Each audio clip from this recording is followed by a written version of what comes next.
Hello दोस्तों, Brookfield REET के बारे में बात करेंगे। दोस्तों, रीट पिछले कुछ महीनों में हम देख पा रहे हैं कि बिल्कुल कॉन्सिस्टेंटली हर 3 महीनों में डिविडेंड दे रहे हैं और ब्रुकफील्ड रीट भी डिविडेंड कॉन्सिस्टेंटली दे रहा है। रिजल्ट्स आने वाले हैं, डिस्ट्रीब्यूशन का रिकॉर्ड रहा है, उसके बारे में बात करेंगे, डिटेल्स में हम समझेंगे। दोस्तों, डिस्ट्रीब्यूशन और डिविडेंड यहां पर क्या छोटा सा अंतर होता है उसके बारे में भी हम वीडियो में बात करेंगे।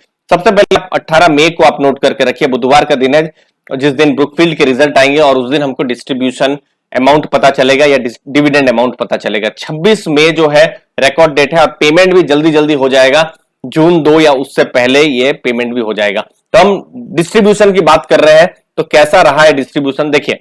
पिछले साल फरवरी में आईपीओ आया था 275 के प्राइस में। अभी आप शेयर प्राइस देखेंगे तो एक अच्छे खासे प्रीमियम में है 275 के कंपैरिजन में। अब Q3 मतलब अभी जो अक्टूबर से दिसंबर 2021 ₹5 का डिस्ट्रीब्यूशन था, उन्होंने डिस्ट्रीब्यूट किया था। फिर Q2 में मतलब जो जुलाई से सितंबर Q2 जो था, जिनका रिजल्ट नवंबर में आए थे, तो ₹6 का डिविडेंड उन्होंने डिस्ट्रीब्यूट किया था। और फिर Q1 में भी अगस्त के महीने में ₹6 का डिविडेंड डिस्ट्रीब्यूट किया था। तो टोटल 3 क्वार्टर में यहां पर ₹17 का उन्होंने जो डिविडेंड जो है या मैं कहूं डिस्ट्रीब्यूशन जो है उन्होंने किया हुआ है। तो एक और अभी भी डिविडेंड आएगा तो एक अच्छा खासा डिविडेंड यील्ड या डिस्ट्रीब्यूशन यील्ड जो है एक्सपेक्ट किया जा सकता है 6-8% का रेंज में। अभी पता चलेगा कि ये क्या इसी रेंज में 5-6 के रेंज में रहता है डिस्ट्रीब्यूशन, या ज्यादा होता है या कम होता है, वो हमको 18 को पता चलेगा। दोस्तों, मैं डिस्ट्रीब्यूशन और डिविडेंड दोनों वर्ड का यूज कर रहा हूं, तो इसके बारे में भी मैं आपको समझा दूं। दोस्तों, रीट में डिविडेंड एक पार्ट होता है और डिस्ट्रीब्यूशन के अंतर्गत आता है। सोच लीजिए ये डिस्ट्रीब्यूशन है तो उसका एक सबसेट की तरह आप डिविडेंड को मान सकते हैं। जैसे ये फरवरी का डेटा है जहां पर ₹5 उन्होंने डिस्ट्रीब्यूट किया था।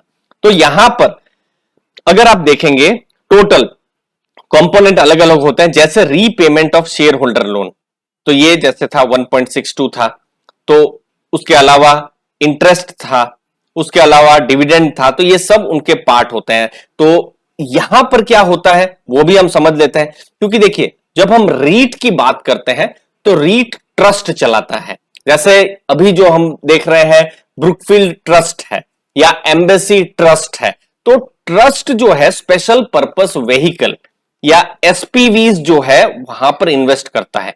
और स्पेशल पर्पस व्हीकल क्या है, जो बड़े बड़े शहरों में आप देख सकते हैं जो रियल एस्टेट की बड़ी बड़ी प्रॉपर्टीज है, उनको कौन चला रहा है, ये एसपीवीज चला रहा है।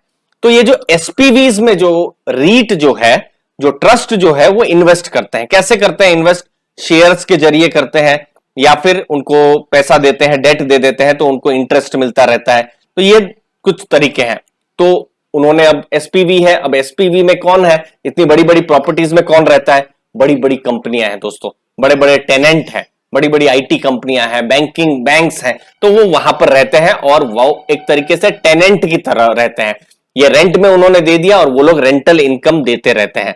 तो जितने भी टेनेंट्स हैं वहां से एसपीवीज जो है वो डिविडेंड या फिर जो इंटरेस्ट है वो अर्न करती है और फिर बाद में इंटरेस्ट और डिविडेंड रीट को मिल जाता है और फिर वो रीट जो है आपको जो है पेमेंट दे देता है। मुझे उम्मीद है आपको समझ में आ रहा होगा, मैंने सिंप्लीफाई करने की कोशिश की है अभी आपको मैं समझाने में।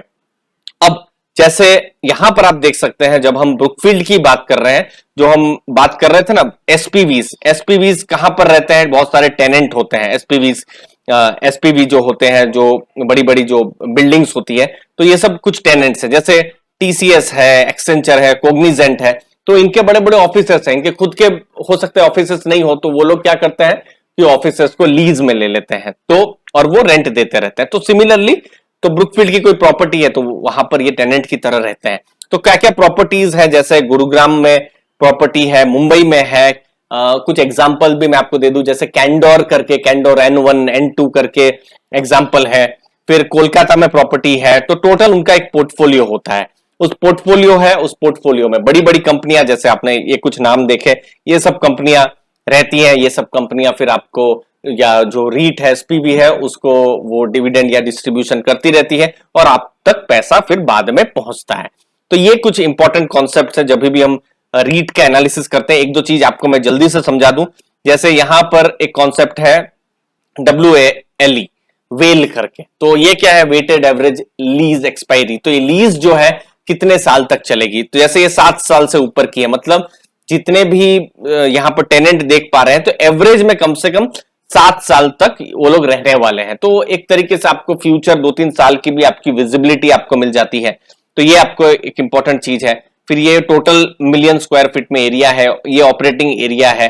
फिर अभी तक ऑक्यूपेंसी 83% है कमिटेड, तो जितना ज्यादा रहे उतना अच्छा।